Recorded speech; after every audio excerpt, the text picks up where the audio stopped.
جہنم کی تدبیر کرو گے تو جہنم ہی میں جاؤ گے. اللہ تعالیٰ زبردستی کسی کو جنت میں داخل کرنے والا نہیں ہے. اور جنت کا معنی ہے تو محنت کرنی ہوگی، اس کے لیے محنت اور مشقت کرنی ہوگی، اس کے لیے ایمان اور عمل صالح اور تواصی بالحق اور تواصی بالصبر کے تقاضے پورے کرنے ہوں. لہٰذا یہ ہمارے ہاں جو اللہ تعالیٰ کی صفت غفاری اور اللہ تعالیٰ کی صفت رحیمیت کا حوالہ جو ہے دے دیا جاتا ہے. ما غرک بربک الکریم ایک مرکزی مضمون ہے یہ اس سورت کا جو آخری پارے میں ہے، سورۃ الانفطار. تمہیں کس چیز نے دھوکے میں ڈال دیا اپنے رب کے بارے میں؟ وہ کریم ہے، رحیم ہے، لیکن اس نے تمہیں اختیار دے کر تمہیں امتحان میں ڈالا ہے اور اس کا نتیجہ نکلے گا تمہارے اعمال کے اعتبار سے. یہ ضرور ہے کہ محض عمل کی بنیاد پر کسی کی نجات نہیں ہوگی، اللہ کی رحمت کی ضرورت ہوگی، لیکن بغیر عمل کے تو وہ رحمت بھی آپ کو ملنے والی نہیں ہے. اپنی سی محنت کر کے اللہ تعالیٰ کی رحمت کا اپنے آپ کو مستحق ثابت کرو، پھر وہ رحمت خداوندی جو ہے دستگیری کرے گی. تو یہ چیزیں در حقیقت، اور ایمان کا بھی عام تصور کیا ہے؟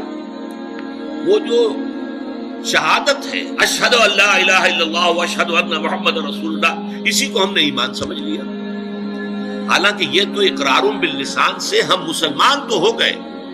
قالت الاعراب آمنا قل لم تؤمنوا ولكن قولوا اسلمنا ولما يدخل الايمان في قلوبكم. یہ بدو کہہ رہے ہیں ہم ایمان لے آئے، نبی ان سے کہہ دیجئے تم ایمان ہرگز نہیں لائے ہو، بلکہ یوں کہو کہ ہم اسلام لے آئے ہیں، ہم نے اطاعت قبول کر لی ہے، اور ابھی ایمان تمہارے دلوں میں داخل نہیں ہوا.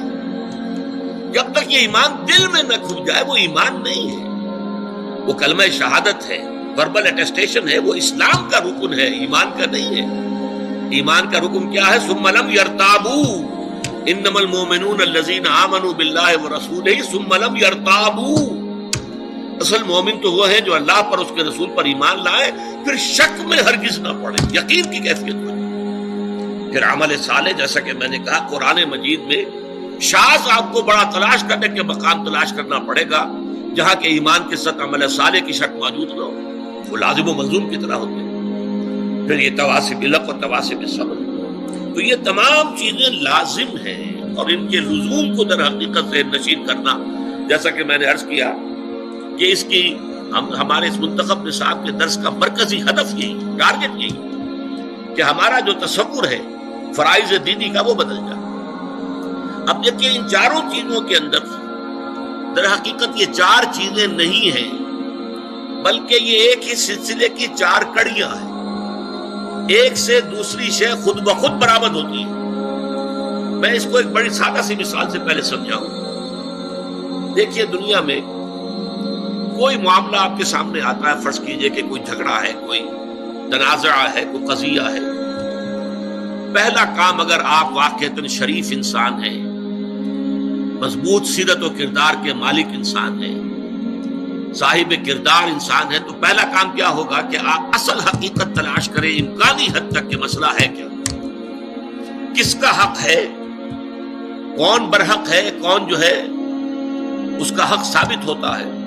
تو پہلے یہ ہے تفتیش، تحقیق، کہ حقیقت معلوم ہو جائے. ثانیاً اب جو حقیقت آپ پر منکشف ہو، اب اسے قبول کرنا دل سے، اور اگر اس کا کوئی اثر آپ کی ذات پر بھی پڑتا ہو تو اس کو عملاً اختیار کرنا.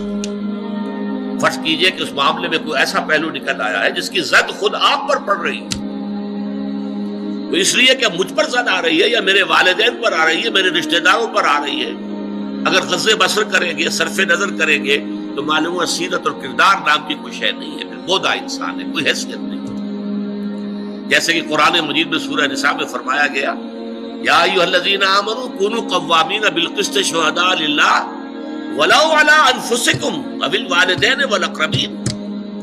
اے ایمان والو کھڑے ہو جاؤ عدل کے علم بردار بن کر، اللہ کے لیے گواہی دینے والے بن کر، اور چاہے کوئی معاملہ ایسا ہو کہ جو تمہارے خلاف جا رہا ہو، تمہارے والدین کے خلاف جا رہا ہو، تمہارے رشتہ داروں کے خلاف جا رہا ہو، عدل کا دامن ہاتھ سے نہیں چھوڑو. اسی طرح فرض کیجئے کوئی فیصلہ جو ہے صحیح بات، اس سے آپ کے کسی دشمن کو فائدہ پہنچ رہا ہے، اب یہاں اس وجہ سے نہ رک جائیں. یا ایھا الذین آمنوا یہ سورہ مائدہ میں ہے، کونوا قوامین للہ شہداء بالقسط ولا یجرمنکم شنآن قوم علی الا تعدلوا اعدلوا هو اقرب للتقوی. دیکھو کہیں ایسا نہ ہو کسی کی دشمنی تمہیں زیادہ عدل سے اور زیادہ حق سے منحرف کر دے، اس لیے کہ دشمن کو فائدہ پہنچ رہا ہے تو یہ بات میں کیسے کہہ دوں؟ نہیں، دشمن کو فائدہ پہنچ رہا ہو یا اپنے کو نقصان پہنچ رہا ہو، جو حق ہے اسے بیان کرنا ہے اور اسے قبول کرنا ہے، اگر واقعی سیرت و کردار کا حامل انسان ہے۔ تیسرے درجے میں یہ کہ اس کا واشگاف اعلان کرو، ڈنکے کی چوٹ اعلان کرو۔ اور چوتھے یہ کہ اگر اس میں کوئی ریزنٹمنٹ ہوتی ہے، کوئی فریق جو ہے آپ کے خلاف کوئی اقدام کرتا ہے، کوئی پروپیگنڈا کرتا ہے، کوئی آپ کے خلاف جو ہے کوئی اور ایسی تدبیر کرتا ہے جس سے نقصان پہنچ سکتا ہے، تو ڈر کر خاموش نہیں ہو جاتا، بلکہ یہ کہ وہ سارے خطرات کو برداشت کرتے ہوئے مردانہ وار جو حق بات ہے اسے کہنا ضرور ہے، اور اگر اس میں کوئی تکلیف آ رہی ہے تو اس کو جھیل دو۔ یہ خود بخود جو ہے یہ 4 قدم جو ہے، اگر انسان صاحب کردار ہے، اگر اس میں واقعتاً سیرت اور کیریکٹر نام کی کوئی شے، تو یہ خود بخود ہوگا کہ ہر شے کی حقیقت تلاش کرو۔ نمبر 2، اس کو قبول کرو، اور اس کا کوئی عملی تقاضا ہے تو اس کو پورا کرو، اس کا اعلان کرو ڈنکے کی چوٹ، اور اگر اس میں تم پر کوئی تکلیف آئے تو جھیلو، برداشت کرو، مردانہ بات پڑے۔